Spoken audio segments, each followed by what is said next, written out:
سورہ یاسین کے تعلق سے ایک فضیلت جو بیان کی جاتی ہے کہ یہ قرآن کا دل ہے، یہ ثابت نہیں ہے، یہ واضح کر دو۔ سورہ یاسین قرآن کا دل ہے بول کر جو روایتیں آتی ہیں وہ صحیح درجے کی نہیں ہے کوئی بھی، تو لہٰذا یہ فضیلت تو سورت کی نہیں ہے۔ رہا موتا کے وقت اس کو پڑھنا یا قبر پر پڑھنا یا دفناتے وقت پڑھنا یا اس کے بعد قبر پر جب بھی گئے پڑھنا، اس کی کیا حقیقت ہے؟ تو یاد رکھیے ایک روایت اس طرح سے ابو داؤد کی ملتی ہے جو حسن درجے تک پہنچتی ہے، جس میں یہ الفاظ ہے کہ اپنے موتا کے لیے سورہ یاسین پڑھ۔ تو یہاں علماء اس کی شرح کرتے ہیں اور یہ بیان کرتے ہیں کہ جب کوئی آدمی مر رہا ہو تو اس کے نزدیک سورہ یاسین پڑھنا، نہ کہ مرنے کے بعد۔ لیکن موتا کیوں کہا؟ موتا اس لیے کہا کہ اس کی جان اب نکل رہی ہے، مطلب اب وہ سکرات کی حالت میں، ٹھیک ہے، اب وہ مرنے ہی والا ہے۔ تو جو مرنے والا ہے وہ موتا ہی ہے، اب بچتا نہیں۔ کوئی آدمی سکرات میں چلے جائے یا فرشتوں کو دیکھ لے تو اب بچتا نہیں، لیکن تلقین کے لیے کہ وہ اللہ کو یاد کرے، ذکر کرے، تلقین کے لیے تاکہ وہ قرآن کو پڑھے، سورہ یاسین پڑھنا چاہیے تاکہ وہ کرے۔ تو یہ معنی میں ہے، تو وہ جو ہے کہ اپنے موتا پہ جو ہے سورہ یاسین پڑھو، اس کا معنی ہے جو مر رہا ہو یا مرنے میں تکلیف ہو رہی ہو یا سکرات کا یا نظر کی حالت لمبی جا رہی ہو تو اس کے پاس پڑھنا چاہیے معنی ہے۔ لیکن اس کا ہرگز معنی یہ نہیں ہے کہ مرنے کے بعد دفناتے وقت یا قبر پہ دفنانے کے بعد یا جب بھی قبر پہ جایا جائے سورہ یاسین پڑھے، چونکہ حدیث میں نہ بولے موت، تو موت سے مراد یہ جو مر رہا ہو، جانکنی میں ہو، سکرات ہو، تکلیف ہو موت کی، تو تب ایسے شخص کے بازو تاکہ وہ یاد کرے، سنے، دہرائے، پڑھے، اللہ کا ذکر کان میں جائے، اس کے لیے آپ سورۃ الیاسین وہاں پڑھ سکتے ہیں، ٹھیک ہے۔ تو بہرحال یہ تو اس کی ایک فضیلت میں کہوں گا، یہ ایک بات ثابت ہے اس کے تعلق سے، لیکن باقی دیگر بہت سارے فضائل کہ اس کو جمعہ کے دن اتنے بار پڑھے تو یہ فضیلت، آدھی رات کو پڑھے تو اتنی فضیلت، 11 بار پڑھے، 21 بار، 40 بار، 40 دن، 21 دن، پتہ نہیں کیا کیا لوگوں نے مان لیے، یہ ثابت نہیں ہے۔ ہاں جو مر رہا ہے اس کے بعد آپ پڑھ سکتے ہیں، اور اسی طرح قرآن کی تلاوت میں تو یہ آتا ہی رہے گا بہرحال، تو آپ تب پڑھ سکتے ہیں۔ اور اس سورہ یاسین میں بڑے اچھے واقعے یاد رکھیے، اور سورہ یاسین کے اندر اللہ رب العزت فرماتا ہے کہ اس سورت کے ذریعے اپنے اطراف کے لوگوں کو جو زندہ ہے محمد صلی اللہ علیہ وسلم ڈراؤ، کہ سورت کے ذریعے، سورہ یاسین کے ذریعے اپنے اطراف زندہ لوگوں کو ڈراؤ۔ لیکن کتنی عجیب بات ہے نا، اسی سورت کو لے کے لوگ اکثر اپنے مردوں کو ڈراتے ہیں۔ کیا کہا کہ اس سورت کے ذریعے، چونکہ تمہارے اس پر یہاں نبی نہیں آیا، اس قوم کے اندر ایک لمبا عرصہ گزر گیا، ان کے اندر کوئی ڈرانے والا نہیں ہے، تو اس سورت کے ذریعے اپنے اطراف کے زندوں کو ڈراؤ۔ اور ہم اس سورت کے ذریعے اپنے مردوں کو ڈراتے ہیں، خبروں میں پڑھتے ہیں، کبھی اس کا معنی، اس کا مفہوم نہیں جانتے کہ سورۃ الیاسین جس کے بارے میں پتہ نہیں کتنے فضائل لوگوں نے بنا لیے جو کہ ہے بھی نہیں، کم از کم مانتے ہو اتنے ہیں تو کم سے پڑھ کے تو دیکھو کیا کہتی ہے اس وقت، کیا پیغام، کیا میسج، کیا سندیش لی ہوئی ہے سورت۔ بہرحال تو قرآن سے بڑا ہمارا عجیب حال ہے، بس فضائل کی حد تک موجود ہے، کبھی زندگیوں میں بیمار ہو جائے تو گھول کے کھانے پینے لٹکانے کے لیے موجود ہے، لڑائی ہو جائے تو قسم کھانے کے لیے لاؤ بیچ میں ہاتھ رکھتا قرآن پر قسم کھاتا اس کے لیے موجود ہے۔ لیکن میرے بھائیوں جو اس کا اصل فائدہ تھا وہ تھا کہ اس قرآن کی ہم ایمان لانے کے بعد تلاوت کریں، یہ کیا کہنا چاہتا ہے، چونکہ ہماری زبان عربی نہیں، اس کو سمجھیں، اس کے پیغام کو سمجھ کر دوسروں تک پہنچائے، زندگی میں اپنے عمل میں لائے اور اس تک پہنچے، اس کے حقوق حیات ہے، کچھ رائٹس ہیں۔ تو بہرحال یہ تو ہم نے چھوڑ دیا، اور باقی سارا تو سورۃ الیاسین دل ہے، یہ ثابت نہیں ہے۔ سورۃ الیاسین کو میت قریب پڑھنے کے تعلق سے آتا ہے کہ یہ موت کی تکلیف سے راحت یا اس کو تلقین میں، قرآن تلقین میں آئیں گا بہرحال، تو آپ ایسا اس کر سکتے ہیں۔ اور ایمان کا یہ تقاضا بھی ہے کہ ہم اس پر ایمان لاتے ہیں، اس کے بعد اس کی تلاوت کرتے ہیں، اس کو پڑھتے ہیں، ایمان لانے کے بعد اس کو سمجھتے ہیں، ٹھیک ہے، اور اس کی باتوں پر عمل کرتے ہیں، اس کو دوسروں تک پہنچاتے ہیں، تو بہرحال اس کی کچھ حقوق بھی ہم پر عائد ہوتے ہیں۔ لیکن قرآن کے تعلق سے یاد رکھیے بہت ساری بار یہ بات دیکھی گئی ہے کہ لوگ قرآن کے تعلق سے، اس کے فضائل کے تعلق سے بہت ساری باتیں کہتے ہیں، لیکن بہت ساری مرتبہ وہ باتیں قرآن کے فضائل، فوائد، فائدوں، بینیفٹس کے تعلق سے بولتے ہیں جو سنت سے ثابت ہی نہیں، مطلب قرآن کے اگر فضائل، اس کے فائدے اٹھانا ہے، یا تو قرآن بتائے کہ اس کے کیسے فائدے اٹھائے جائیں گے، یا تو سنت نبوی میں، مطلب نبی اکرم صلی اللہ علیہ وسلم حدیث میں بیان کریں کہ قرآن کے یہ فضائل۔ لیکن آج ہم دیکھتے ہیں ہمارے پاس قرآن کے تعلق سے اتنی لا علمی ہے، اس پر ایمان لانے کے بعد جو اس کے حقوق ہیں کہ اس کو پڑھا جائے، اس کو سمجھا جائے، اس پہ عمل کیا جائے، اس کو دوسروں تک پہنچایا جائے، یہ تمام چیزوں سے ہماری زندگی اللہ رحم کرے خالی نظر آتی ہے۔ مطلب ایمان لانے کی جہاں تک بات ہے، بلیف کی جہاں تک بات ہے، تو ہم دعویٰ کرتے ہیں قرآن پہ ہم ایمان لائیں، لیکن باقی حقوق ترک کر دیتے ہیں۔ اسی طرح قرآن کے فضائل بھی ہے، ظاہر سی بات ہے، یہ کتاب بہت سارے جو ہے فائدے اپنے ساتھ لاتی ہے، اس کی تلاوت کے کئی فائدے ہیں، اتنے سارے کہ جو بتائے گئے وہ بھی ہوتے ہیں، جو نہیں بتائے گئے وہ بھی ہمیں انشاءاللہ ملتے ہیں، کچھ دنیا میں ملیں گے، کچھ آخرت میں ملیں گے۔ لیکن قرآن کے تعلق سے کچھ فضائل گھڑ دیے گئے ہیں، لوگوں نے بنا دیے ہیں، لوگوں نے بتا دیے ہیں، عجیب و غریب فضائل مختلف صورتوں کے تعلق سے، اور ایسے بھی کچھ فضائل ہیں جو ثابت ہی نہیں ہے، چلیے کچھ ثابت ہے اور اس کو بڑھا دیا لوگوں نے۔ مطلب ایک چیز ثابت ہے کہ قرآن کی یہ صورت کی یہ فضائل ہے، اب لوگ بڑھا چڑھا کر بتا رہے ہیں، تو یہ تو سمجھ میں آ رہا ہے کہ کچھ تو ہے لیکن اس میں لوگوں نے اضافہ کر دیا، ایڈ کر دیا۔ حالت یہ ہے کہ کچھ بھی نہیں ہے جہاں، وہاں بھی اتنے ایڈیشنز کہ عجیب و غریب باتیں کہ یہ صورت کو اتنی اتنی بار پڑھ لے تو یہ فائدہ، وہ سورت کو اتنی بار وہ کر لے تو اس کا یہ فائدہ، یہ کام اتنی بار کر لے یا یہ سورت یا آیت کو پڑھ لے تو فلاں فائدہ، جو کہ ثابت نہیں ہے۔ دیکھیے قرآن یقیناً مومنوں کے لیے شفا ہے، جیسا کہ اللہ رب العزت نے خود قرآن نے بیان کیا وَنُنَزِّلُ مِنَ الْقُرْآنِ مَا هُوَ شِفَاءٌ وَرَحْمَةٌ لِّلْمُؤْمِنِينَ، کہ ہم نے قرآن کو نازل کیا جس کے اندر شفا اور رحمت ہے مومنوں کے لیے۔ تو قرآن نے تو خود واضح کر دیا اس میں شفا بھی ہے اور رحمت بھی، لیکن وہ شفا کیسے حاصل کرے اور رحمت کیسے ملے یہ میں اور آپ تو نہیں طے کر سکتے نا، یہ تو جس نے نازل کیا، جس کا کلام ہے اللہ، وہ بتائے، یا جس پر نازل ہوا محمد رسول اللہ صلی اللہ علیہ وسلم وہ بتائے۔ لیکن ہمارے پاس اتنے فضائل مختلف صورتوں کے ہم نے خود ایجاد کر لی۔ اچھا یہ عجیب و غریب بات ہے، جس کے فضائل ثابت ہے وہ غائب ہے، جس کے ثابت نہیں ہے وہ ایسے دھڑلے سے چالو، اسی کو انتہا نہیں۔ اب کوئی یہ سوال کر سکتا ہے بھائی قرآن تو ہے نا، قرآنی آیت تو ہے نا، قرآن کی سورے ہے نا، تو کیا ہوا پڑھ لیے تو، کیا ہوا گنتی طے کر لیے تو، کیا ہوا فکس تعداد بنا لیے تو، کیا ہوا ایک دن فکس کر لیے تو؟ میرے بھائی ایک دوا جب ڈاکٹر لکھتا ہے تو وہی بتاتا ہے کہ اس کا استعمال کیسے کیا جائے، میں دوا ہی تو ہے نا، ہے طریقہ بھی بتا جائیں۔ تو قرآن ہے یقیناً شفا ہے، رحمت ہے، برکت ہے، مغفرت ہے، دنیا اور آخرتی کامیابی ہے، لیکن یہ کامیابی کے لیے، یہ شفا، یہ رحمت، یہ برکت، یہ مغفرت کے لیے مجھے اور آپ کو اس کتاب کو ویسے ہی فالو کرنا پڑے گا جیسے بتایا گیا۔ خاص طور سے فضائل کے معاملے میں مسلمان بڑے کمزور نظر آتے ہیں۔ مانا یہ فضائل کے معاملے میں عمل سب سے زیادہ ہوتا ہے، کمزور کس معنی میں کہ گھڑ لیے گئے ہیں، خود ایجاد کر لیے ہیں، سیلف جو ہم نے بنا لی ہے کہ بھائی یہ فائدہ ہے قرآن کا، فضائل مطلب فائدہ، تو اب یہ تو یا تو قرآن بتائے میرا یہ فائدہ، یہ تو حدیث، تو بہت ساری قرآنی صورتوں کو ہم لوگوں نے خود بنا لیا ہے کہ اس کے یہ فضائل ہیں، اس کے یہ فوائد ہیں، اس کے یہ بینیفٹس ہیں، اس کے یہ ثمرات ہیں۔ یاد رکھیے کسی بھی چیز کے فضائل کے لیے یہ ضروری ہے کہ وہ ہمارے دین اور شریعت کا حصہ ہو، ہمیں بتائے گئے ہو۔ قرآن بھی اگر ہے اور اگر کسی مخصوص تعداد میں آپ وہ صورتوں کو پڑھتے ہیں تو یہ بھی ضروری ہے کہ وہ ہمیں بتایا گیا ہو کہ ان صورتوں کو ایسی مخصوص تعداد میں پڑھنا چاہیے۔ تو آج میں انشاءاللہ عزیز قرآن کی چند صورتوں، بعض صورتوں کو میں نے اس لیے کہا کہ ہر صورت کے فضائل بیان کرنا ممکن بھی نہیں ہے، میں کم بیش وہ فضائل بیان کروں گا جو حدیث میں واضح آتے ہیں، کلیئر کہا گیا، صورتوں کے نام لے کر کہے گئے، جیسا کہ سارے قرآن کے فضائل ہیں، مطلب قرآن مجید کے پڑھنے کے فضائل، تو وہ تو کچھ بھی بڑھیا فضائل ہے، لیکن جہاں ہم بولتے ہیں مخصوص صورتوں کے تعلق سے، تو آج میں آپ کے سامنے قرآن مجید کے بعض صورتوں کے انشاءاللہ فضائل رکھوں گا، اور انشاءاللہ العزیز اللہ تعالیٰ نے موقع دیا تو میں قرآن مجید کی بعض صورتوں کے نہیں، بعض آیتوں کے اور بعض الفاظ کے فائدے بھی اور فضائل بھی انشاءاللہ کبھی آئندہ وقت رکھوں۔ تو آج صورتوں کے، چیپٹرز کے، سوروں کے فضائل دیکھیں گے، پھر کبھی موقع رہا تو اس کی خاص آیتوں کے اور خاص الفاظ کے جو حدیث میں آتے ہیں وہ فضائل بھی کبھی ہم دیکھیں گے، ٹھیک ہے؟ تو بعض صورتوں کے، کیونکہ ہر کسی کی فضیلت آتی بھی نہیں۔ اچھا کچھ فضائل آتے ہیں لیکن وہ ضعیف ہے، موضوع ہے، مطلب ایسی حدیثیں ہیں جو نبی اکرم صلی اللہ علیہ وسلم سے ثابت نہیں، یا تو ان میں کوئی کمزوری ہے، ویکنس ہے، یا تو موضوع ہے، من گڑت ہے، لوگوں نے خود بنا کے ڈال دیا کہ اللہ کے رسول صلی اللہ علیہ وسلم نے یہ فرمایا، تو ظاہر سی بات ہے ہم ضعیف اور موضوع روایتوں کو یہاں نہیں لے سکتے، تو لہٰذا میں وہ باتیں آپ کے سامنے رکھوں گا جو صحیح اور حسن درجے کی روایتوں سے ثابت ہے، تاکہ ہمیں قرآن مجید کی بعض صورتوں کی فضائل اگر پتہ چلے تو ہم ان صورتوں کو پڑھ کر تلاوت کر کے انشاءاللہ ان سے بینیفٹس اٹھا سکتے ہیں۔ میں بہت سرسری طور سے کچھ صورتیں ایسی جن کی بہت لمبے لمبے فضائل، جیسے کہ سورۃ الفاتحہ، بہت لمبے لمبے، سورۃ الملک، اسی طرح سورہ اخلاص، سورہ فلق، سورہ ناس، بہت طویل ان کے بینیفٹس آتے ہیں، فضائل آتے ہیں، لیکن یقیناً اتنا وقت نہیں ہے کہ میں تمام کے لوں۔ یقیناً صورتوں کی تفسیر میں نے سورہ فاتحہ کی تفسیر رکھی تو اس کے سارے فضائل ماشاءاللہ اس میں رکھے۔ آج میں مختصر چنندہ اہم فضائل کو، اگر ایک صورت ہے جیسے سورۃ الکہف کئی فضائل آتے ہیں تو ظاہر سی بات ہے پورے نہیں رکھوں گا، ان میں سے کچھ، تاکہ ہم زیادہ سے زیادہ صورتوں کے آج فضائل دیکھنے کی کوشش کریں کہ ان صورتوں کے کیا فضائل آتے ہیں، خود قرآن نے کیا بیان کیے، اور کچھ فضائل جو احادیث میں آتے ہیں انشاءاللہ جس وہ میں آپ کے سامنے رکھنے کی کوشش کروں گا۔ آئیے سب سے پہلے ہم دیکھتے ہیں سورۃ الفاتحہ، ترتیب میں جائیں گے انشاءاللہ، لیکن ترتیب میں جب ایک حدیث میں کئی صورتوں کے فضائل اگر آئیں گے تو میں پھر اس کو وہیں رکھ دوں گا، وہ صورت کو ہم بعد میں نہیں دیکھیں گے، ٹھیک، ورنہ کوشش کریں گے کہ ہم سیکوینشلی جائیں سورۃ الفاتحہ سے۔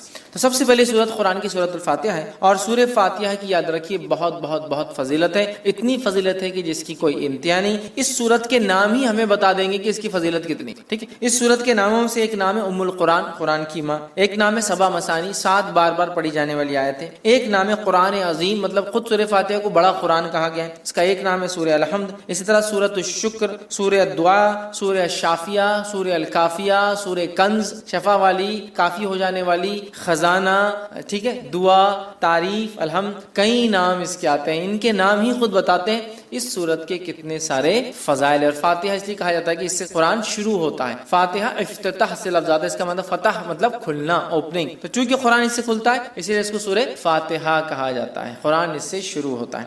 آئیے اس کی فضائل میں سے ایک فضیلت جو آتی ہے وہ یہ ہے، جامع ترمذی کی روایت ہے جو حضرت ابی بن کعب رضی اللہ عنہ فرماتے اور کہتے ہیں رسول اللہ صلی اللہ علیہ وسلم فرمایا کہ اس ذات کی قسم جس کے ہاتھ میں میری جان ہے، سورۃ الفاتحہ جیسی سورت نہ تو توریت میں نازل کی گئی، نہ تو انجیل میں نازل کی گئی، نہ زبور میں نازل کی گئی. یہ 7 آیتیں ہیں جو بار بار پڑھی جاتی ہے، یہی قرآن عظیم ہے اور جو مجھے دیا گیا ہے. تو یہاں دیکھیے سورۃ الفاتحہ کی فضیلت میں جو آپ بیان کر رہے ہیں، ایک ایسی سورت ہے جو اس سے پہلے نہ توریت میں نازل ہوئی، نہ زبور میں نازل ہوئی، نہ انجیل میں نازل ہوئی، ٹھیک ہے، اور یہی 7 مثانی ہے. مطلب قرآن نے کہا نا وَلَقَدْ آتَيْنَاكَ سَبًّا مِّنَ الْمَثَانِي وَالْقُرْآنِ الْعَظِيمِ، اے نبی ہم نے آپ کو 7 بار بار پڑھی جانے والی آیتیں، سبًّا مِّنَ الْمَثَانِي وَالْقُرْآنِ الْعَظِيمِ، اور ایک بڑا قرآن دیا. جب پوچھا گیا یہ 7 بار بار پڑھی جانے والی آیتیں اور قرآن عظیم کیا ہے تو کہا سورہ فاتحہ. سورہ فاتحہ قرآن کہا گیا، قرآن عظیم بڑا قرآن کہا گیا. اس کتنے فضائل، تو کہا نہ اس سے پہلے یہ توریت میں نازل ہوئی، نہ زبور میں، نہ انجیل. کتنی بڑی فضیلت ہے. اور امت محمدیہ کو ہی صرف یہ سورت دی گئی ہے، اس سے پہلے نہیں دی گئی تھی.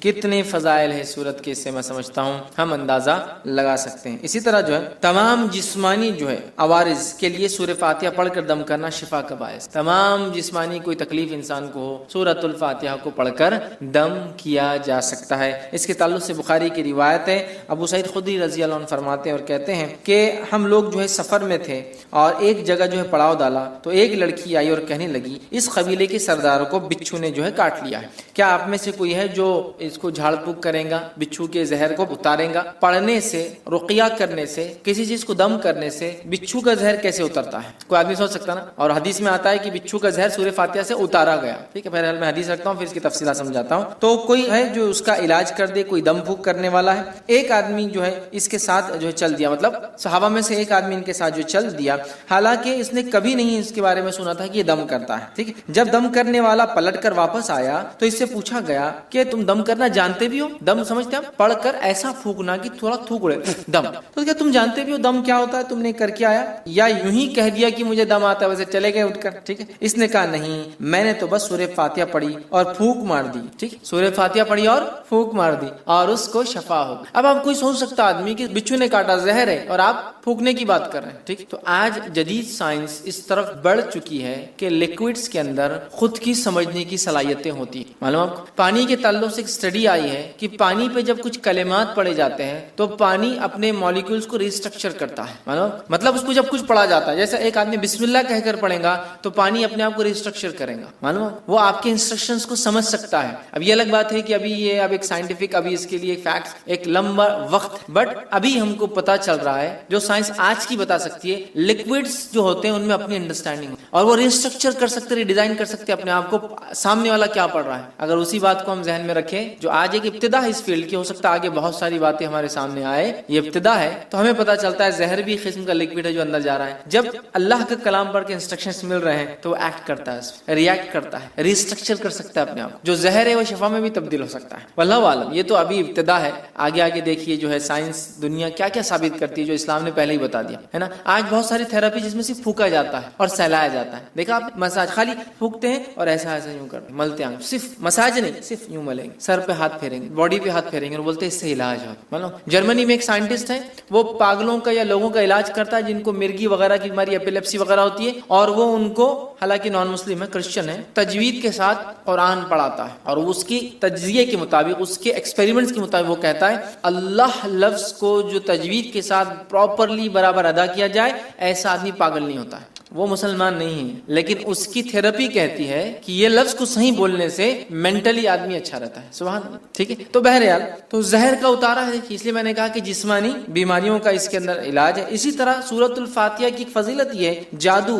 جن، مرگی یا کسی پر سایہ یا کسی چیز کا اثر ہو، بیماری اگر کسی انسان کو ہو اور صبح اور شام جو ہے 3 مرتبہ سورہ فاتحہ پڑھ کر دم کی جائے تو اس کو شفا مل جاتی ہے. جادو، کوئی اثر، آصف جس کو کہتے ہیں، ٹھیک ہے، مرگی، ایپیلیپسی، اس جیسی کوئی بھی بیماری ہو انسان کو، اگر سورۃ الفاتحہ صبح اور شام 3 مرتبہ پڑھ کے دم کی جائے تو اس کو فائدہ ہوتا ہے. جس کے تعلق سے ابو داؤد کی روایت ہے، ایک لمبا واقعہ ہے. خارجہ بن سلت رضی اللہ عنہ کا جو اس کے راوی وہ کہتے ہیں کہ ان کے چچا نے روایت کیا کہ وہ ایک سفر میں تھے اور وہ ایک جگہ سے گزرے جہاں ایک آدمی کو لایا گیا جو زنجیروں میں جکڑا ہوا تھا، مطلب اس کو باندھا ہوا تھا رسیوں وغیرہ میں. لوگوں نے کہا یہ پاگل ہے اور تم محمد صلی اللہ علیہ وسلم کے ساتھی ہو اور تم محمد صلی اللہ علیہ وسلم کے ساتھ رہے ہو، کچھ ایسا پڑھو کہ اس انسان کو شفا ہو جائے. صحابہ اس کو صبح اور شام 3 مرتبہ سورہ فاتحہ پڑھتے اور اس پر دم کرتے، تھوکی لگاتے، تھوکتے کرتے، اور وہ کہتے تھوڑے دن یہ کیا اور اس کے بعد وہ آدمی ایسا فریش ہو گیا جیسے کہ غلام تھا، آزاد کر دیا گیا، ایک دم اچھا ہو گیا، شفایاب ہو گیا. ٹھیک ہے. اور جو ہے روایت بہرحال لمبی اور بھی بہت ساری باتیں اس میں. ہم کو جو فضائل لینا تھا وہ یہ تھے کہ اس کے پڑھنے سے ذہنی بیماری، پاگل پن، مرگی، جن، سایہ، جو بھی بہرحال بولتے لوگ، نظر بد، سب کا علاج الحمدللہ اس سورت کے اندر. ٹھیک ہے. آئیے دوسرا سورۃ البقرہ. سورۃ البقرہ کی کیا فضیلت ہے اس کے تعلق سے میں سمجھتا ہوں بہت زیادہ بتانے کی ضرورت نہیں. یہ بڑی مشہور اور معروف سورت ہے، قرآن کی سب سے بڑی سورت ہے. حدیث کے اندر اس کی فضیلت میں جو آتا ہے، جامع ترمذی کی روایت ہے، نبی اکرم صلی اللہ علیہ وسلم فرمایا جس گھر میں سورۃ البقرہ تلاوت ہوتی ہے اس گھر میں شیطان داخل نہیں ہوتا ہے. میں یقیناً حدیث کے کمپلیٹ ورڈنگز نہیں رکھوں گا چونکہ ہمیں کافی صورتوں کی فضیلت دیکھنا ہے، بس سرسری طور سے بیان کرتا جاؤں گا. کوئی دیکھنا چاہے تو تفصیلات دیکھ سکتا ہے. تو جامع ترمذی کی روایت ہے، نبی اکرم صلی اللہ علیہ وسلم فرمایا اور کہا کہ جس گھر میں سورۃ البقرہ پڑھی جاتی ہے اس گھر میں شیطان داخل نہیں ہوتا ہے، یاد رکھیے. اسی طرح سورۃ البقرہ کے تعلق سے صحیح مسلم کی روایت میں جو فضائل آتے ہیں وہ کیا ہے سنیے. سورۃ البقرہ کی تلاوت اور سماعت جادو کا بہتر علاج ہے. تلاوت اور سننا جادو کا علاج ہے. دوسرا، کوئی جادوگر سورۃ البقرہ پہ غالب نہیں آ سکتا. تیسرا فائدہ اسے پتہ چلا ہے اس کی تلاوت کرنے سے گھر میں خیر و برکت آتی ہے. چوتھی فضیلت معلوم ہوتی ہے اس کی تلاوت ترک کرنے سے گھر کی خیر و برکت سے انسان محروم ہو جاتا ہے. ٹھیک ہے. پانچواں فائدہ آتا ہے قیامت کے روز سورہ بقرہ اپنے پڑھنے والوں کے لیے مغفرت کے لیے جھگڑا کریں گا. 5 فضائل آتے صحیح مسلم کی روایت میں. ٹھیک ہے. اور ابو امامہ باہلی رضی اللہ عنہ اس حدیث کے راوی ہے. حدیث کے اندر جو آتا ہے وہ یہ ہے قرآن پڑھا کرو، وہ قیامت کے روز اپنے پڑھنے والوں کی سفارش کرے گا. خصوصاً 2 روشن صورتیں تلاوت کرو، سورۃ البقرہ، سورہ آل عمران. ٹھیک ہے. قیامت کے روز یہ اس طرح قطار میں آئیں گی جیسے بادل آتے ہوں، یا 2 سائبان، مطلب 2 سائبان ہے یا پھر بادلوں کے جیسے ہی سایہ لے کر آئیں گے. ٹھیک ہے. یا جیسے قطار میں اڑنے والے پرندوں کی طرح یہ جو ہے آئیں گے اور اپنے پڑھنے والے کی طرف جھگڑا کریں گے. سورہ بقرہ اور سورہ آل عمران کی اللہ ان کی مغفرت کرو، ان کو معاف کر دو، تو جھگڑا کریں گے تو انہیں پڑھا کرو. ٹھیک ہے. ان کا پڑھنا باعث برکت ہے، برکت ہے، اور اس کا چھوڑنا باعث حسرت ہے، خیر و برکت چھین جاتی ہے، اور جادوگر اس کا مقابلہ نہیں کر سکتے. 5 فضیلت ایک پورے قرآن کی بھی ہے. سورہ بقرہ اور سورہ آل عمران کا خاص نام لیا گیا، 2 نمبر اور 3 نمبر کا سورہ ہے قرآن کا یہ. ٹھیک ہے. اسی طرح شیطان گھر میں داخل نہیں ہوتا ہے، جادو کا اثر ختم ہو جاتا ہے. اب اگر جادو ہو گیا ہے یا شیطان اندر آ گیا ہے تو بھاگ بھی جاتا ہے اس کے پڑھنے سے. مطلب ایک تو اندر نہیں آنے دینا، ایک تو جادو ہوگا تو علاج کرنا، اور ایک آ گیا تو ہکالنا. تینوں کام ہو سکتے ہیں سورہ بقرہ سے. سنیے حدیث کے اندر روایت ہے، حاکم کی روایت ہے، نبی اکرم صلی اللہ علیہ وسلم نے فرمایا اور کہا ہر چیز کی ایک چوٹی ہوتی ہے. قرآن مجید کی چوٹی اور فضیلت اور عظمت کے اعتبار سے سورۃ البقرہ اس کی چوٹی ہے، پیک ہے، اس کی پینیکل ہے اس کا. ٹھیک ہے. جس گھر میں سورہ بقرہ پڑھی جاتی ہے شیطان سنتے ہی اس گھر سے بھاگ جاتا ہے. جس گھر میں سورۃ البقرہ پڑھی جاتی ہے شیطان سنتے ہی بھاگ جاتا ہے. ایول، برائی جتنی بھی ہے شیطان لاتا ہے نا، گھر سے بھاگ جاتی ہے. ٹھیک ہے. آئیے تیسرا سورہ سورہ آل عمران. سورہ آل عمران کے تعلق سے آتا ہے قیامت کے روز، جو ہم نے پیچھے جو روایت دیکھی اس روایت میں تفصیلات آ چکی تھی صحیح مسلم کی روایت کے اندر، جہاں نبی اکرم صلی اللہ علیہ وسلم نے فرمایا 2 قطار، یا تو پرندوں کی، یا تو 2 سائبان، درخت جو بڑے سائیدار ہوتے، یا تو بادلوں کے جیسی 2 صورتیں آئیں گی اور اپنے پڑھنے والے کی سفارش، بلکہ جھگڑا کریں گے ان کے لیے، نور ثابت ہوں گی ان کے لیے. اور روز قیامت جب کوئی سایہ نہ ہوگا تو 7 تو عرش میں ہے، اس کے علاوہ جن کو سایہ ملے گا ان میں سورۃ البقرہ اور سورہ آل عمران پڑھنے والے بھی، اور یہ 2 نور جیسے ثابت ہوں گے. ٹھیک ہے. تو سورہ آل عمران بھی اس میں شامل تھا، یہ نور جیسی ثابت ہوں، سایہ درخت جیسی ثابت. یہ اس کے بڑے فضائل یاد رکھیں سورۃ آل عمران کے، اور یہ لڑیں گی، یاد رکھیے لڑیں گی. آئیے حدیث کے الفاظ سن لیجیے. نبی اکرم صلی اللہ علیہ وسلم کو، یہ مسلم کی روایت ہے، کو فرماتے ہوئے سنا ہے کہ قیامت کے روز قرآن مجید لایا جائے گا اور جو لوگ قرآن پر عمل کرتے تھے وہ بھی لائے جائیں گے. سورہ بقرہ اور سورہ آل عمران آگے ہوں گے. اس کے بعد نبی اکرم صلی اللہ علیہ وسلم نے ان دونوں صورتوں کی 3 مثالیں دی جنہیں میں آج تک نہیں بھولا. راوی کہتے ہیں اور فرماتے ہیں وہ دونوں صورتیں بادل کے 2 ٹکڑوں کی طرح ہوں گی، مطلب سایہ دیں گی. 2 کالے رنگ کی جو چھتریاں ہوں گی جن میں روشنی چمک رہی گی، بادل جیسی ہوں گی. 2 چھتریاں ہوں گی ان میں روشنی بھی چمک رہی ہوں گی. ٹھیک ہے. اور 2 قطاریں پرندوں کی ہوں گی اور وہ اپنے صاحب کی طرف جو ہے جھگڑا جھگڑیں گی، دو قطاریں پرندوں کی طرح ہوں گی اور وہ اس کو پڑھنے والوں کے لیے جھگڑا کریں گی اللہ. تو یہ دو صورتیں بڑی اہم ہیں، سورہ بقرہ اور سورہ آل عمران. سورہ فاتحہ کی فضیلت ماشاءاللہ ہم دیکھ چکے ہیں. چوتھی جو ہم دیکھیں گے صورت وہ ہے سورہ ہود. اب بیچ بیچ میں بہت ساری صورتیں ہم چھوڑ چکے ہیں، ان کے بہت ساروں کی فضائل ثابت نہیں ہوتے ہیں، ٹھیک ہے، اس لیے ہم چھوڑتے چلیں گے. اس لیے بعض میں نے کہا جو بہت اہم ہے، اور بہت ساروں کے تعلق سے میں نے جیسا کہا کہ بہت ساری ضعیف روایتیں آتی ہیں تو میں وہ نہیں رکھوں گا. ٹھیک، سورہ ہود کو ہم دیکھتے ہیں. سورہ ہود کی یاد رکھی بڑی فضیلت، اور سورہ ہود کے تعلق سے جامع ترمذی کی روایت ہے. جو باتیں ہمیں پتہ چلتی وہ یہ ہے کہ سورۃ الہود سورہ نمبر 11، سورہ واقعہ سورہ نمبر 56 56، سورہ مرسلات سورہ نمبر 77 77، سورہ نبا سورہ نمبر 78 78، سورہ تکویر سورہ نمبر 81 81 جو ہے، ان صورتوں کی ایک ہی حدیث میں ایک ساتھ فضائل آتے ہیں. 5 صورتوں کی کیا فضائل ہے؟ عبداللہ ابن عباس رضی اللہ عنہ اس کے راوی کہتے ہیں ابوبکر صدیق رضی اللہ عنہ نے عرض کیا یا رسول اللہ صلی اللہ علیہ وسلم آپ بوڑھے ہو گئے ہیں. مطلب نبی اکرم صلی اللہ علیہ وسلم کے سر میں کچھ بال سفید نظر آنے لگے تھے. حالانکہ انس بن مالک رضی اللہ عنہ کہتے ہیں آپ کی بہت کم بال سفید اور آپ تیل لگانے سے چھپ جایا کرتے تھے. تو اللہ کے رسول صلی اللہ علیہ وسلم سے ابوبکر صدیق نے پوچھا رضی اللہ عنہ کیا بات، بہت سارے بال آپ کے سفید نظر آئے؟ تب اللہ کے رسول صلی اللہ علیہ وسلم فرمایا مجھے سورہ ہود، سورہ واقعہ، سورہ مرسلات، سورہ نبا، سورہ تکویر نے بوڑھا کر دیا ہے. مطلب یہ صورتیں قیامت کا منظر پیش کر، یہ صورتوں نے قوموں کے واقعات، یہ صورتوں نے قوموں کے ایمان نہ لانے پر کیسے عذابات آئے. سورہ ہود پڑھی آپ، کتنی قوموں کے واقعات، نوح علیہ السلام کا واقعہ، صالح علیہ السلام کا واقعہ، شعیب علیہ السلام کا واقعہ، ہود علیہ السلام کا واقعہ ہے نا، کتنے واقعات. تو ان واقعات نے، ان قصوں نے، ان باتوں نے، جو واقعات یہاں ہوئے ہیں، جو قوموں کے ساتھ سلوک ہوا ہے، میری قوم بھی ایمان نہیں لا رہی، ان کے ساتھ بھی یہ ہو سکتا ہے نا، میرے بات کے لوگ. تو اللہ کے رسول صلی اللہ علیہ وسلم یہ صورتیں نازل ہوئی تو آپ غور کر کے، فکر کر کے، سوچنے کی بنیاد پر آپ کے بال جو ہے سفید ہونے لگے. لیکن اس سے ایک بات جو پتہ چلی وہ یہ ہے، یہ وہ صورتیں ہیں جن کے پڑھنے سے آخرت کی فکر پیدا ہوتی ہے. اس کی فضیلت آخرت کی فکر اور ایکسٹرا آرڈنری فکر کرنے سے آدمی بوڑھا ہونا شروع ہو جاتا ہے. بولتے ہیں لوگ ارے وقت سے پہلے بال سفید ہو، کیا فکریں ہیں تم کو؟ بولتے ہیں آخرت، اور آخرت بڑی اہم چیز ہے، یاد رکھ. تو 5 صورتیں اس میں آگے. اسی طرح جو ہے سورہ بنی اسرائیل دیکھیں گے ہم، سورہ نمبر 17. سورہ بنی اسرائیل کے تعلق سے یاد رکھیے یہ بڑی اہم صورت ہے، اور نبی اکرم صلی اللہ علیہ وسلم کے تعلق سے جامع ترمذی کی روایت ہے. یوں آتا ہے، عائشہ رضی اللہ عنہا فرماتی اور کہتی ہے نبی اکرم صلی اللہ علیہ وسلم اس وقت تک نہیں سوتے تھے جب تک سورہ بنی اسرائیل اور سورہ الزمر، سورہ بنی اسرائیل سورہ نمبر 17، سورہ الزمر سورہ نمبر 39 39، سورہ الزمر کی تلاوت نہیں کر لیتے تھے. نبی اکرم صلی اللہ علیہ وسلم نہیں سوتے جب تک کہ 2 صورتوں کی تلاوت نہ کرتے، سورہ بنی اسرائیل، ٹھیک ہے، یا سورہ اسراء سورہ نمبر 17، اور دوسرا آپ فرماتی اور کہتی ہے سورہ الزمر، سورہ زمر سورہ نمبر 39 39 نمبر کا یاد رکھ. یہ 2 کی جب تک تلاوت نہ کرتے جب تک آپ سوتے نہیں تھے، یاد رکھ. ٹھیک ہے، تو اس سے پتہ چلا نبی اکرم صلی اللہ علیہ وسلم جس سورت کی تلاوت کر کے سو رہے ہیں یقیناً وہ سورت بڑی اہمیت کی، بڑی اہمیت کی حامل ہے. ٹھیک ہے، تو یہ 2 صورتوں کے تعلق سے آتا ہے کہ آپ سونے سے پہلے اس کو تلاوت کیا کرتے ہیں. آئیے آگے بڑھتے ہیں، سورہ نمبر 18 سورہ کہف دیکھتے ہیں. سورہ کہف بڑی مشہور اور معروف سورت ہے. صرف اگر اتنا کہہ دوں کہ نبی اکرم صلی اللہ علیہ وسلم نے تاکید کی کہ جمعہ کو پڑھا کرو ایوری فرائیڈے، تو میں سمجھتا ہوں اتنا ہی ہمارے لیے کافی، بٹ اس کے کئی فضائل آتے ہیں الحمدللہ.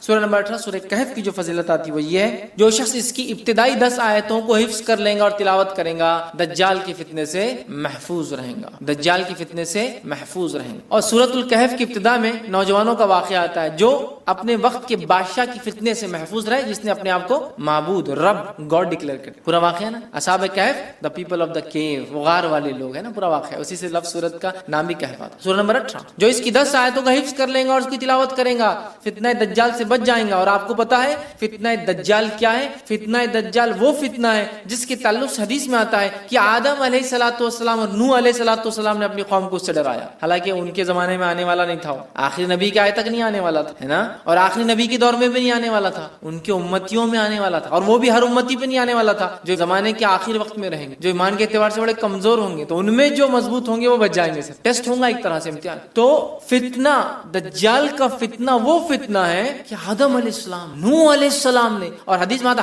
ہر نبی نے اپنی قوم کو اس سے ڈرایا ہے. اور جب اللہ کے رسول صلی اللہ علیہ وسلم نے علامت قیامت بیان کی نا، حدیث میں آتا، راوی کہتے ہیں فجر کی نماز کے بعد نبی اکرم صلی اللہ علیہ وسلم نے کہا کہ میں تم سے نہ کہتا تھا دجال کے بارے میں، تمیمہ داری جو کرسچن تھے، عیسائی تھے، وہ آج میرے پاس پہنچے 1 مہینے کے سفر کے بعد، اور انہوں نے مجھ سے ایک واقعہ بیان کیا، چونکہ وہ ایمان بھی لائے ہیں اس چیز کو دیکھنے کے بعد، اسلام قبول کر لیا ہے، اور انہوں نے دجال سے ملاقات کی ہے. میں نہ کہتا تھا تم سے. اور اس کے بعد نبی اکرم صلی اللہ علیہ وسلم سناتے گئے. راوی کہتے ظہر کا وقت آ گیا، ہم نے ظہر کی نماز پڑھی، پھر علامت قیامت اب بتاتے گئے بتاتے گئے، عصر کا وقت آ گیا، ہم نے عصر کی نماز پڑھی، پھر علامت قیامت بتاتے گئے، اور صحابہ کہتے ہیں جب پوری علامتیں آپ نے ہم کو دن بھر میں بتا دی تو ہم اتنے خوف زدہ ہو گئے کہ کسی جھاڑی کے پاس سے جاتے ڈر لگنا شروع، کسی جھاڑ کے پاس سے ڈر لگتا تھا کہ دجال نکل کے آنا جائے، اللہ اتنا ڈرا، دجال اتنی خطرناک، اور اس سے سیفٹی کے لیے صرف 10 آیتیں یاد کرنا ہے، 10 جملے، 10 سینٹینسز یاد کر لو، محفوظ۔ اب آپ بولیں گے 10 جملوں سے کیسا محفوظ ہو سکتا ہے انسان؟ ہو سکتا 10 جملے کے معنی اور مفاہیم۔ ابھی تو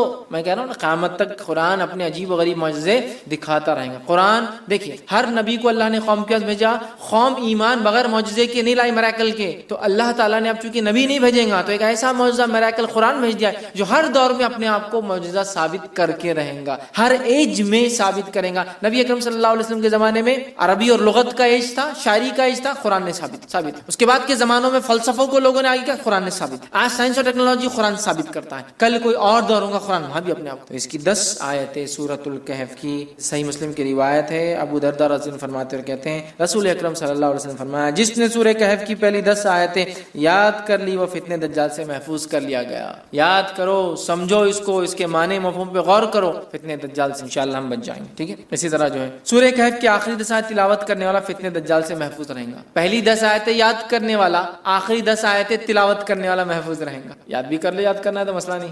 اور کچھ علماء لکھتے ہیں ہو سکتا ہے دونوں سے فائدہ، واللہ عالم، چونکہ طبرانی کی روایت میں الفاظ اس طرح سے، ابو سعید خدری رضی اللہ عنہ راوی کہتے ہیں رسول اللہ صلی اللہ علیہ وسلم فرمایا، جس نے سورۃ الکہف کو اس طرح پڑھی جس طرح نازل ہوئی تو وہ اس کے لیے قیامت کے روز نور ہوں گی، مکہ سے لے کر جس جگہ وہ رہتا وہاں تک کے لیے نور، انڈیا سے وہاں پڑھے تو وہاں تک اتنا بڑا نور رہے گا، جس جگہ سے مکہ تک اتنا بڑا نور اس کے لیے ثابت ہوگا۔ اور جس نے سورہ کہف کی آخری 10 آیتیں پڑھی فتنہ دجال سے، اس سے کوئی نقصان نہیں پہنچے گا۔ تو 10 آیتیں یاد کر لی تو بھی بچ گیا، آخری 10 آیتیں پڑھ لی تو بھی بچ گیا، ٹھیک ہے۔ اور میں بھی ہو سکتا دونوں بھی اس کا معنی ہو کہ پہلی بھی پڑھ لے، 10 بعد کی بھی پڑھ لے، انشاءاللہ انسان محفوظ ہے۔ اسی طرح جمعہ کی روز سورہ کہف کی تلاوت کرنے والے کے لیے 2 جمعوں کے درمیان ایک روشن نور ہوتا ہے، 2 جمعے کے درمیان روشن نور ہوتا ہے، یہ حاکم اور بیہقی کی روایت یاد رکھیں۔ اسی طرح جو ہے سورہ کہف کے بعد سورہ فتح یہ قرآن کی 48 نمبر کی سورت ہے، 48، ٹھیک ہے۔ سورہ فتح کے تعلق سے جو ہے آپ صلی اللہ علیہ وسلم فرمایا اور کہا کہ دنیا و ما فیہا کی ہر نعمت سے زیادہ یہ سورت مجھے محبوب، دنیا اور اس میں جو کچھ ہے اس سے زیادہ مجھے یہ سورت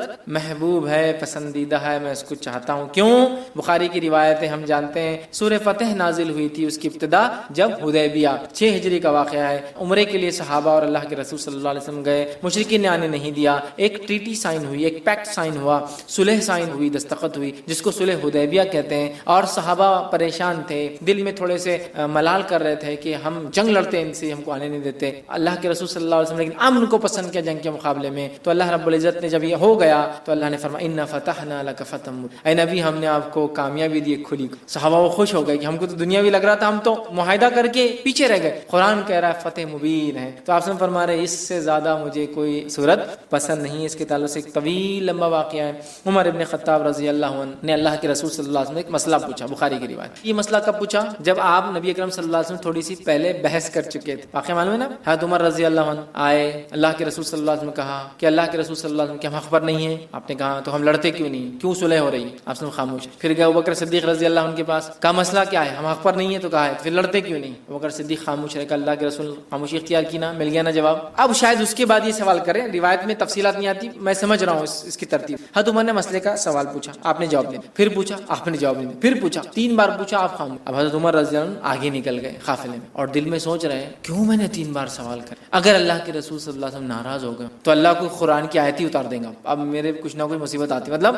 کہیں میرا تذکرہ نہ آ جائے، قرآن اتر جائیں گا اور میرا کنڈیمنیشن یا میرے بارے میں کچھ نہ کچھ آ جائے گا، اور یہ ٹھیک نہیں ہے۔ بہت پریشان ہو، بہت دل میں پریشان ہونے لگے، اور آگے چلے گئے کہ 3 بار پوچھنا، 1 بار پوچھا ٹھیک تھا نا، کیوں میں نے سیکنڈ اور تھرڈ ٹائم پوچھ لیا؟ اننیسیسری تھا، نہیں بولنا چاہیے تھا، نہیں پوچھنا چاہیے تھا، آپ سب پتہ نہیں کیا کیفیت میں تھے، کیا حالت تھی، اب میرے پہ خواہ ہوتا جاتا۔ اب اتنی دیر میں اللہ کے رسول صلی اللہ علیہ وسلم نے کہا عمر کہاں ہے؟ ابھی تو آگے چلے گئے، ایک صحابی کا دیکھو جا کے عمر، وہ آگے گئے اور چلائے عمر تمہیں اللہ کے رسول صلی اللہ علیہ وسلم بلا رہے ہیں۔ حضرت عمر گھبرا گئے، کہا اب تو بھی ہو گیا، کوئی آیت اتر گئی میرے خلاف، چونکہ میں نے اننیسری ڈسٹرب کر، نبی نے ایک بار جواب نہیں دیا، خاموش رہ جانا تھا، دوسری بار پھر خاموش رہ جانا تھا، 3 بار کر وہ گئے۔ تب نبی اکرم صلی اللہ علیہ وسلم نے پوچھا، جبکہ وہ ڈرتے ہوئے جا رہے تھے کہ میرے بارے میں کچھ نہ اتر گیا ہو، آپ نے فرمایا میرے لیے کہ قرآن تو نہیں نازل ہو گیا؟ تو آپ نے فرمایا آج رات مجھ پر ایک سورت نازل کی گئی ہے جو مجھے ہر اس چیز سے محبوب ہے جس پر سورج طلوع ہوتا ہے، مطلب سورج جس پر نکلتا ہے، انا فتحنا لک فتحا مبینا، اسے بخاری نے روایت کیا، مطلب سورہ فتح نازل ہوئی، کہا یہ سورت مجھے سب سے زیادہ محبوب، چونکہ ظاہری اعتبار سے ناکامی نظر آ رہی تھی، لیکن اللہ ہی جانتا تھا یہ بڑی کامیابی. کیسا؟ صلح حدیبیہ کے بعد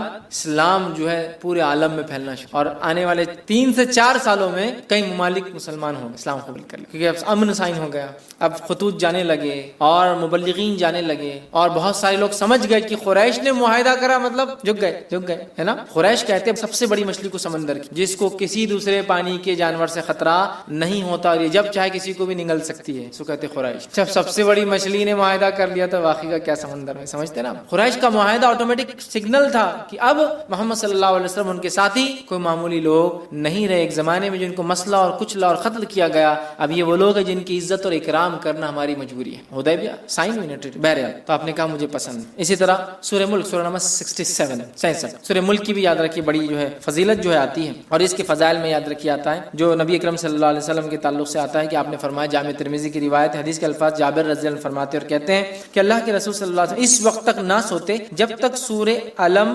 تنزیل مطلب سورہ سجدہ کو علم تنزیل بھی بولتے ہیں، اس کی ابتدا جو ہے، ٹھیک، علم تنزیل سورہ سجدہ سورہ نمبر 32، اور تبارک الذی بیدہ الملک سورہ نمبر 66، سورہ ملک سورہ تبارک الذی نہ پڑھتے جب تک نہ سوتے، سورہ سجدہ سورہ نمبر 32 اور سورہ ملک سورہ نمبر 67. اب کوئی آدمی سن سکتا سورہ بنی اسرائیل اور سورہ زمر ایک جگہ آ رہا ہے، بہت بڑی صورتیں ہیں 17 اور 39، کہیں آ رہا ہے سورہ ملک اور سورہ سجدہ 32 اور 67. تو ہو سکتا ہے نبی اکرم صلی اللہ علیہ وسلم کچھ صورتیں معمول پڑھتے ہوں گے اور کچھ صورتیں کبھی پڑھتے اور کبھی نہیں پڑھتے ہوں گے. جس نے جب جو دیکھا اس نے وہ عمل کو روایت کر دیا. سمجھ رہے ہیں بات؟ کچھ صورتیں آپ معمول پڑھتے ہوں گے، کنٹینیوسلی پڑھتے ہوں گے، اور کچھ صورتیں آپ کبھی پڑھتے ہوں گے اور کبھی نہیں. مطلب ایک سیٹ آف صورتیں آج، ایک سیٹ آف صورتیں کل. آپ اور ہم بھی کر سکتے ہیں، کبھی سورہ بنی اسرائیل اور سورہ زمر پڑھ کے سو گئے، کبھی سورہ ملک اور سورہ سجدہ پڑھ کے سو گئے، ہے نا. اور آپ سے کچھ صورتیں مسلسل مکمل اور ہمیشہ، جیسا سورہ اخلاص، سورہ فلق، سورہ ناس، چھوٹی چھوٹی ہمیشہ. تو یہ آپ کا معمول الگ الگ وقتوں میں رہا ہوں گا، اور دیکھنے والے نے جب دیکھا اس نے وہ بات آپ کی روایت کر دی، یا واللہ عالم آپ سب ایک ساتھ کرتے ہوں گے، واللہ عالم، اللہ ہی بہتر. ٹھیک ہے. تو بہرحال اس میں آتا ہے کہ آپ 2 صورتیں، مطلب الف لام میم تنزیل، ٹھیک ہے، مطلب یہ سورہ سجدہ اور اس کے بعد تبارک الذی بیدہ الملک سورہ نمبر 67 پڑھتے ہیں. سورہ ملک کو آپ صلی اللہ علیہ وسلم فرماتے اور کہتے ہیں، حاکم کی روایت ہے، عبداللہ ابن مسعود رضی اللہ عنہ اس کے راوی کہتے ہیں، سورہ ملک تبارک الذی بیدہ الملک عذاب قبر سے رکاوٹ ہے. آپ سے روز پڑھتے اور یہ عذاب قبر سے رکاوٹ ہے، آڑ ہے، ڈیفنس ہے میرا اور آپ کا، یاد رکھیں. اسی طرح جو ہے سورہ ملک قیامت کے روز اپنے پڑھنے والوں کے لیے سفارش کریں گی، یہ ابن ماجہ کی روایت. سورہ ملک سفارش کریں گی، یاد رکھیے، حتیٰ کہ وہ جھگڑا کریں گی اور اس پڑھنے والے کو بخشا کر لے جائیں گی. خبر میں بھی بینیفٹ، آخرت میں بینیفٹ. سورہ ملک تبارک الذی بیدہ الملک، ٹھیک، وہو علی کل شیء، یہ آپ پڑھیں گے، اس کے یہ فائدے. اسی طرح سورہ ملک پڑھنے والے کی مغفرت کے لیے قیامت کے روز اللہ تعالیٰ سے یہ سورہ جھگڑا کریں گی اور جنت میں لے جائیں گی. عذاب قبر سے محفوظ رکھیں گی، آخرت میں اللہ تعالیٰ سے جو ہے مجادلہ کریں گی، جھگڑا کریں گی، اور جنت میں بھی لے جائیں گی اپنے پڑھنے والے کو. ٹھیک، یہ جو ہے طبرانی کی روایت میں کہ جنت میں لے جائیں گے. ٹھیک، بہت ہی جو ہے اہم صورت ہے. اس کے تعلق سے ایک بات جو آتی ہے، ابن کثیر رحمہ اللہ نے اپنی تفسیر میں سورہ ملک کی اس کو روایت کیا. وہ روایت اس طرح سے، سورہ ملک خود پڑھنی چاہیے اپنے بیوی بچوں کو، حتیٰ کہ اپنے پڑوسیوں کو بھی اس کے پڑھنے کی تلقین کرنا چاہیے. اور صحابہ ایسا کرتے تھے، خود پڑھتے تھے، اپنے بیوی بچوں کو بولتے تھے، اور پڑوس میں بولتے تھے سورہ ملک پڑھا کرو بھائی، سورہ ملک پڑھا کرو. سمجھ رہے ہیں؟ ہمیں بھی کرنا چاہیے. اسی طرح آگے بڑھتے ہیں، سورہ نمبر 76 سورہ جو ہے دہر یا سورہ انسان 76 سورہ دہر، اس کی انشاءاللہ ذہن دیکھتے فضائل. روایت صحیح مسلم کی ہے، رسول اکرم صلی اللہ علیہ وسلم جمعہ کے روز فجر کی نماز میں سورہ سجدہ اور سورہ دہر کی تلاوت کرتے ہیں. سورہ دہر سورہ نمبر 76 اور سورہ سجدہ سورہ نمبر 32 کی آپ صلی اللہ علیہ وسلم فجر کی نماز میں تلاوت کرتے تھے. ٹھیک ہے. اور جمعہ کے روز، جمعہ کے دن جب آپ فجر پڑھاتے تو ان 2 صورتوں کی اس میں جو ہے آپ صلی اللہ علیہ وسلم تلاوت کیا کرتے تھے. اسی طرح صحیح مسلم کی ہی روایت میں الفاظ اس طرح سے آتے ہیں، عبداللہ ابن عباس رضی اللہ عنہ اس کے راوی فرماتے ہیں، رسول اللہ صلی اللہ علیہ وسلم جمعہ کے روز نماز فجر کی پہلی رکعت میں سورہ سجدہ، دوسری رکعت میں سورہ دہر کی تلاوت فرماتے، اور اسی طرح جمعہ کی نماز میں سورہ جمعہ اور سورہ منافقون کی تلاوت کرتے. جمعہ کی فجر میں یہ 2، اور جمعہ کی نماز میں، جمعہ کی جو نماز ہوتی ہے اس میں خاص نماز میں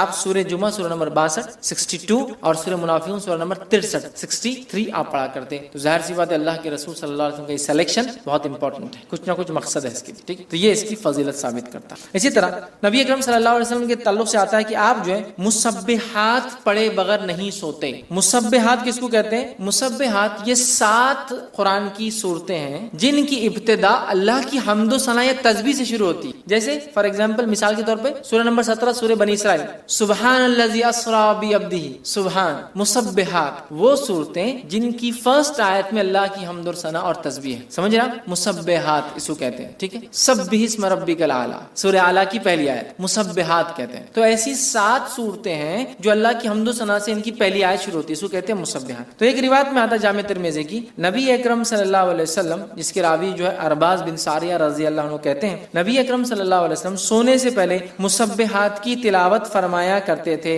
اور ارشاد فرماتے تھے ان میں ایک آیت ایسی ہے جو 1000 آیت سے بہتر. ایک آیت کون سی ہے؟ مخفی، چھپا ہوا ہے، ہڈن. یہ قرآن کے چھپے ہوئے خزانوں میں سے خزانہ ہے. جیسا حروف مقطعات ہے نا، چھپے ہوئے خزانے قرآن، چھپی ہوئی چیز ہے، ویسا ہے. ایک ہے کوئی جو 1000 کے برابر ہے. مسبحات میں کون کون سے آتا ہے؟ وہ صورتیں جن کی ابتدا اللہ کی حمد و ثنا سے شروع ہوتی ہے، ایسی 7 ہیں. اور اللہ کی حمد و ثنا پہ ختم ہونے والی صورتیں بھی 7 ہیں، مطلب اسٹارٹنگ والی 7 ہے اور اینڈنگ والی بھی 7 ہے. یاد رکھیں. اسی طرح اللہ کی حمد و ثنا کرنے والی سوروں کی شروعات 7 ہے. اللہ کی حمد و ثنا کی نفی جو لوگ کرتے ہیں، مطلب اس کے خلاف، اس کے رد میں بھی جو صورتیں چالو 7 ہے. ویسے 7 اسٹارٹ ہوتی ہے جو اللہ کی حمد و ثنا کے خلاف جو کام ہوتا ہے اس کے رد کرتے ہوتی ہے کہ اللہ ایسا نہیں، اللہ ویسا نہیں، انہوں نے ایسا کر دیا. ٹھیک. بہرحال تو مسبحات کون کون سی صورتیں؟ سورہ نمبر 17 سورہ بنی اسرائیل، سورہ نمبر 57 سورہ حدید 57. اب اس کی فضیلت بھی یہاں آگے دیکھیں. سورہ حدید 57، سورہ حشر سورہ نمبر 59، ٹھیک ہے 59. اسی طرح جو ہے سورہ صف سورہ نمبر 61، ٹھیک ہے. اسی طرح جو سورہ جمعہ سورہ نمبر 62، سورہ تغابن سورہ نمبر 64، اور اسی طرح سورہ اعلیٰ سورہ نمبر 87. یہ 7 صورتیں جو مسبحات ہیں. آپ صلی اللہ علیہ وسلم یہ 7 پڑھ کر سویا کر. 17، 57، 59، 61، 62، 64 اور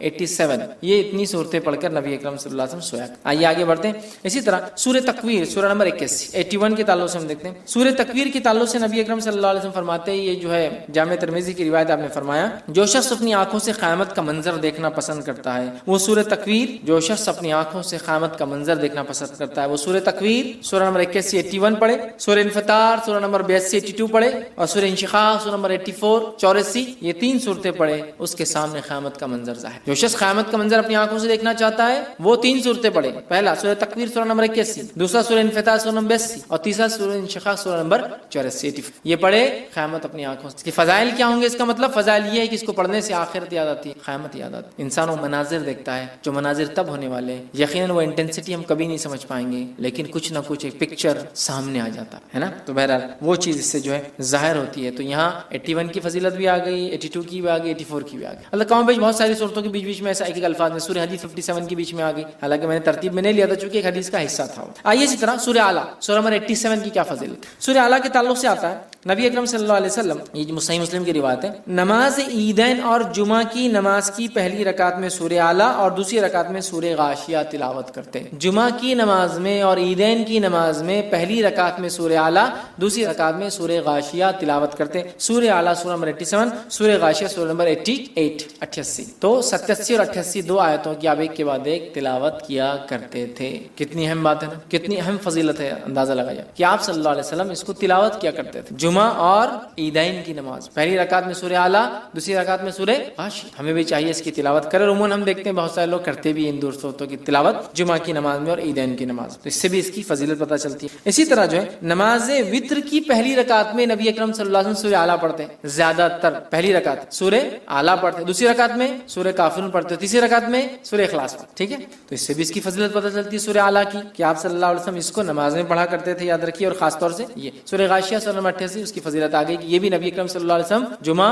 اور عیدین کے نماز میں اس کو تلاوت کرتے تھے. ٹھیک. اسی طرح جو ہے سورہ نمبر 109 سورہ جو ہے الکافرون، اس کی فضائل بھی دیکھتے ہیں. ایک مرتبہ سورہ الکافرون پڑھنے کا ثواب 1/4 قرآن پڑھنے کے برابر ہے. جیسا سورہ اخلاص کو ایک مرتبہ پڑھنے کا ثواب 1/3 قرآن پڑھنے کے برابر ہے، سورہ کافرون کے پڑھنے کا ثواب 1/4 مطلب پاؤ قرآن پڑھنے کے برابر ہے. کیوں؟ اس لیے کہ سورہ کافرون میں کفر کا رد ہے، کفر کا رد ہے نا. مطلب ہم جن چیزوں کی عبادت اللہ کے علاوہ دنیا میں ہوتی ہے سب کا انکار کرتے ہیں اور کہتے ہیں قل یا اہل الکہف لا اعبد ما، میں اس چیز کی عبادت نہیں کرتا ہوں جس کی عبادت کرتا. سمجھ؟ تو ہم کیا کر رہے ہیں؟ ڈینائل کر رہے ہیں، انکار کر رہے ہیں ان تمام چیزوں کی جن کی عبادت اللہ کے ساتھ یا اللہ کے علاوہ ہوتی ہے دنیا میں اندر. تو سورۃ الکافرون کی فضیلت ہے. حدیث کے الفاظ ہیں عبداللہ ابن عباس رضی اللہ عنہ، اس حدیث کے راوی جامع ترمذی کی روایت نے فرمایا کہا کہ سورہ اخلاص 1/3 قرآن کے برابر 1/3 آف دا قرآن کے برابر ہے، اور سورہ کافرون 1/4 1/4 قرآن کے برابر ہے. یاد رکھ. تو یہاں اس کی فضیلت آتی ہے. اسی طرح جو ایک فضیلت اس کی جو آتی ہے وہ یہ ہے کہ روایت کے اندر یہ الفاظ ہے کہ نبی اکرم صلی اللہ علیہ وسلم خدمت میں جو ہے فروہ بن نوفل رضی اللہ عنہ حاضر ہوئے اور کہا اللہ کے رسول صلی اللہ علیہ وسلم مجھے کوئی ایسی چیز بتائیے جو میں سوتے وقت پڑھوں، سوتے وقت جو چیز میں پڑھوں. تو نبی اکرم صلی اللہ علیہ وسلم نے فرمایا قل یا اہل الکافرون، پڑھو یہ شرک سے بری کر دیتی. کیا کرو تم قل یا ایھا الکافرون پڑھو سونے سے پہلے, یہ تم کو شرک سے بری کر, کیونکہ آپ جو چیزیں ہیں جن کی بات اللہ کے ساتھ یا اللہ کے علاوہ ہوتی ہے ان کا انکار کرتے ہیں. تو گویا ایک آدمی سورہ کافرون پڑھ کے جب سوتا ہے شرک سے برات کر کے, نفرت کا اظہار کر کے, میں بری ہوں جن چیزوں کی عبادت تم اللہ کے علاوہ, جن چیزوں کو تم ایسوسیٹ کرتے ہو اللہ کے ساتھ, میں ان سے بری ہو کر سو رہا ہوں. تو ایک صحابی کو آپ نے فرمایا رات میں سوتے وقت کیا پڑھنا چاہتے ہو؟ سورۃ الکافرون پڑھ کر تم سو. اسی طرح طبرانی کی روایت میں آتا ہے کہ علی رضی اللہ عنہ فرماتے ہیں کہ دوران نماز نبی اکرم صلی اللہ علیہ وسلم کو ایک بچھو نے کاٹ لیا. آپ نماز پڑھ رہے ہیں اور طبرانی کی روایت میں آپ کو ایک بچھو نے کاٹ. جب آپ صلی اللہ علیہ وسلم نماز سے فارغ ہوئے تو بچھو کو آپ نے مارا اور کہا اللہ کی لعنت ہو بچھوؤں پر, یہ نبی اور غیر نبی کس کو بھی نہیں چھوڑتا. اللہ کی لعنت ہو بچھو پر, یہ ایک ایسا جانور ہے موذی, یہ نبی اور غیر نبی کسی کو نہیں چھوڑتا ہے, سب کو ڈس لیتا ہے, اس میں تمیز ہی نہیں اس کے. پھر آپ صلی اللہ علیہ وسلم نے پانی اور نمک منگوایا, ٹھیک, اور دونوں کو ملا کر, پانی اور نمک کو ملا کر اس پہ ملا, زخم پر اس کو ملا, اور ساتھ میں سورہ کافرون اور معوذتین پڑھ کر دم کیا. سورہ کافرون سورہ نمبر 109 اور معوذتین سورہ نمبر 113 اور 114 پڑھ کر دم زخم پہ دم کیا, پڑھ کے پھونکا. نمک اور پانی خصوصیت رکھتا ہے کہ زہر کے اثر کو کم کرے, زخم کو بھرے جو بچھو کاٹنے سے, اور پڑھنے سے یاد رکھیے جب سورہ کافرون اور سورہ فلق اور سورہ ناس پڑھ کے آپ نے دم کیا تو اثر کم. ایک روایت میں آتا ہے کہ آپ نے سورہ اخلاص, سورہ فلق اور سورہ ناس پڑھی, ٹھیک ہے. تو اس میں ہم یہ کہہ سکتے چونکہ دونوں روایتیں صحیح ہیں تو ہو سکتا ہے ایک واقعے پہ آپ نے یہ پڑھا ہو یا ایک واقعے پہ آپ نے یہ پڑھا ہو, اللہ عالم جو بھی ہو, چونکہ ایک روایت میں اخلاص اور معوذتین اور ایک میں کافرون اور معوذتین کے الفاظ بہرحال آتے ہیں, ٹھیک ہے. اسی طرح جو ہے جامع ترمذی کی روایت ہے بیت اللہ شریف کا طواف کرنے کے بعد 2 رکعت نماز سے پہلے نبی اکرم صلی اللہ علیہ وسلم پہلی رکعت میں سورہ کافرون اور دوسری میں سورہ اخلاص پڑھتے ہیں. طواف کر لیا آپ نے, پھر آپ مقام ابراہیم کے پاس جاتے ہیں جو 2 رکعت پڑھتے ہیں, تو نبی اکرم صلی اللہ علیہ وسلم کا طریقہ رہا سنت, ضروری نہیں کسی کو نہ یاد ہو تو کوئی مسئلہ نہیں, پہلی رکعت میں سورہ کافرون اور دوسری رکعت میں سورہ اخلاص آپ پڑھا کرتے تھے, ٹھیک ہے. تو اس سے بھی پتہ چلتا ہے اس کی اہمیت. نسائی کی روایت ہے 3 وتر کی نماز میں نبی اکرم صلی اللہ علیہ وسلم پہلی رکعت میں سورہ اعلیٰ 87 سورہ نمبر, دوسری رکعت سورہ کافرون 109 اور تیسری رکعت سورہ اخلاص 112 نمبر کا سورہ پڑھا کرتے تھے وتر میں, 3 رکعت وتر جب آپ نماز پڑھتے تھے. آئیے آگے بڑھتے ہیں. سورہ نمبر 112 سورہ اخلاص کے فضائل. سورہ نمبر 112 سورہ اخلاص ہے, اور میں سمجھتا ہوں اسے کتنے فضائل ہے اسی کوئی انتہا نہیں, اس لیے کہ اس سورت کا نام بتاتا ہے اخلاص. اخلاص کا معنی ہوتا ہے پیور, خالص, بغیر ملاوٹ کا. اخلاص نے کیا کیا؟ سورۃ الاخلاص نے رب اور رب کیا نہیں ہے اس کو فرق کر دیا, گاڈ کیا ہے اور کیا نہیں ہے اس کو ڈیفرینشیٹ کر دیا. اس لیے اخلاص صاف کر دیا, کلیئر کر دیا, پیور کر دیا, کسی بھی قسم کی ملاوٹ باقی نہ کی, رب کون ہے اور کیسا ہے. اخلاص, الاخلاص, سورۃ الاخلاص, خالص کا بولتے ہیں نا, خالص سونا, خالص دودھ ہے نا, مطلب پیور گولڈ, پیور ملک, خالص, ساری گندگیوں سے, برائی سے, کمزوریوں سے پاک, عیب سے پاک, ٹھیک. سورۃ الاخلاص, سورۃ الاخلاص, سورہ اخلاص پڑھنے والوں سے اللہ تعالیٰ جو ہے محبت فرماتا ہے. سورہ اخلاص جو لوگ پڑھتے ہیں اللہ تعالیٰ ان سے محبت فرماتا ہے. مسلم کی روایت ہے, ماں عائشہ رضی اللہ عنہا فرماتی اور کہتی ہے کہ اللہ کے رسول صلی اللہ علیہ وسلم نے ایک شخص کے قیادت میں لشکر بھیجا, مطلب ایک شخص کی قیادت میں, لیڈرشپ میں ایک بٹالین, ایک لشکر جو ہے آپ نے بھیجا. وہ صاحب جب نماز پڑھاتے تو اپنی قرأت میں سورہ اخلاص پر ختم کرتے, مطلب جب بھی نماز پڑھاتے جو ختم کرتے نماز تو اینڈنگ سورہ اخلاص, مطلب اگر ایک سورہ پڑھا تو دوسرا سورہ اخلاص آخر میں ہوتا ہی, اینڈنگ سورہ اخلاص. آنے کے بعد لوگوں نے کہا اللہ کے رسول صلی اللہ علیہ وسلم یہ صاحب کیا کرتے تھے, ہر نماز کے اینڈ میں سورہ اخلاص ایڈ رہتا تھا, ان کا ایڈیشن, تو ختم کرتے. جب لشکر واپس آیا تو لوگوں نے رسول اللہ صلی اللہ علیہ وسلم ذکر کیا, آپ صلی اللہ علیہ وسلم نے ارشاد فرمایا اس سے دریافت کرو ایسا کیوں کرتا تھا. لوگوں نے اسے دریافت جا کر پوچھا تم ایسا کیوں کرتے تھے, تو اس نے جواب دیا یہ سورہ رحمان کی صفت بیان کرتا ہے, یہ سورہ رحمان کے, رب کے اوصاف, کیریکٹرسٹکس بیان کرتا ہے. قل هو اللہ واحد, کہہ دو وہ اللہ, ٹھیک ہے, اللہ الصمد, اللہ بے نیاز, لم یلد ولم, ٹھیک ہے, لم یلد ولم یولد, وہ کسی سے پیدا نہیں ہوا اور اس کے کوئی ماں باپ نہیں, مطلب نہ اس نے کسی کو پیدا کیا نہ وہ کسی سے پیدا ہوا, نہ وہ اس کے کوئی ماں باپ ہے, نہ اس کو بیوی ہے, نہ اس کے کوئی بچے ہیں. ولم یکن لہ کفوا احد, اور اس جیسا دوسرا کوئی نہیں. تو رب رحمان کی صفت یہ سورت بیان کرتی ہے. تو اس شخص نے کہا مجھے چونکہ اس میں رحمان کی صفتیں بیان ہوتی ہیں اس لیے میں اس کو پڑھتا ہوں, لہٰذا میں اسے پڑھتا ہوں اور اس کو پسند بھی کرتا ہوں چونکہ اللہ کی صفتیں ہیں. یہ سن کر رسول اللہ صلی اللہ علیہ وسلم نے فرمایا اسے جا کر بتا دو کہ اللہ تعالیٰ بھی اس سے محبت کرتا ہے, کیونکہ وہ رحمان کی صفتوں کی وجہ سے سورہ اخلاص پڑھتا ہے, اللہ تعالیٰ بھی اس سے جو ہے محبت کرتا ہے, ٹھیک ہے. اسی طرح جو ہے ایک مرتبہ سورہ اخلاص پڑھنے کا ثواب 1/3 قرآن کے پڑھنے کے برابر ہے, 1/3 قرآن پڑھنے کے برابر ہے. صحیح مسلم کی روایت 1/3 یاد رکھ, کتنی اہم بات ہے, اس لیے کہ اس میں توحید ہے, توحید بڑی اہم بات ہے. ہم مسلمانوں کو ضرورت ہے اس توحید کو سمجھے, جس توحید کے کلمے کو جس کو ہم کہیں گے جس توحید کے سورت کو پڑھنے کا ثواب ایک تہائی قرآن کے برابر ہے، اس توحید کو سمجھیں۔ ہم توحید کو کبھی نہیں سمجھتے، اللہ ہم پہ رحم کرے، اور شرک میں ہماری زندگیاں گزری چلی، ٹھیک ہے، یہ بڑی خطرناک بات ہے، ہمیں توبہ کرنا چاہیے۔ تو سورہ اخلاص کی ضرور ہم تفسیر پڑھے، یاد رکھیں، ٹھیک۔ اسی طرح سورہ اخلاص سے محبت اور اس کی کثرت سے تلاوت جنت میں جانے کا باعث ہے، اس سے محبت اور کثرت سے اس کی تلاوت جنت میں جانے کا باعث ہے۔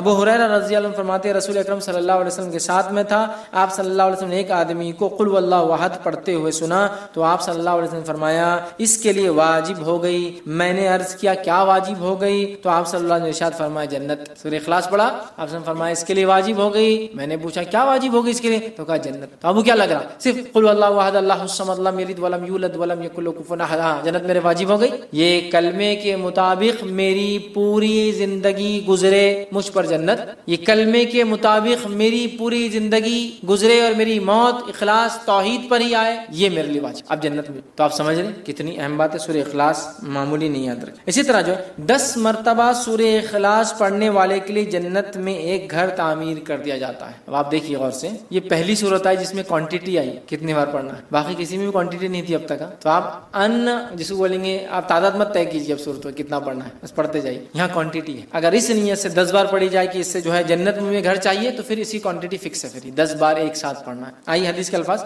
مسند احمد کی روایت ہے، معاذ بن انس رضی اللہ عنہ فرماتے اور کہتے ہیں رسول اللہ صلی اللہ علیہ وسلم فرمایا جس نے قل واللہ احد آخر تک 10 بار پڑھی اس کے لیے اللہ تعالیٰ جنت میں گھر تعمیر کرتے۔ جس نے سورہ اخلاص کو 10 بار پڑھا اللہ تعالیٰ اس کے لیے جنت میں ایک گھر تعمیر کرتے ہیں۔ سمجھ رہا بات کو؟ گھر تعمیر کرتے اللہ تعالیٰ کس شخص کے لیے؟ جو سورہ اخلاص کو 10 بار پڑھتا ہے، یاد رکھیں۔ تو آپ دیکھیے کتنی بڑی فضیلت ہے کہ 10 ٹائمز کا ریسیٹیشن جنت میں ایک گھر، مذاق نہیں، ٹھیک ہے۔ اسی طرح شیطان کے وسوسوں سے بچنے کے لیے سورہ اخلاص پڑھ کر بائیں جانب، ٹھیک، بائیں مطلب لیفٹ ہینڈ جو ہے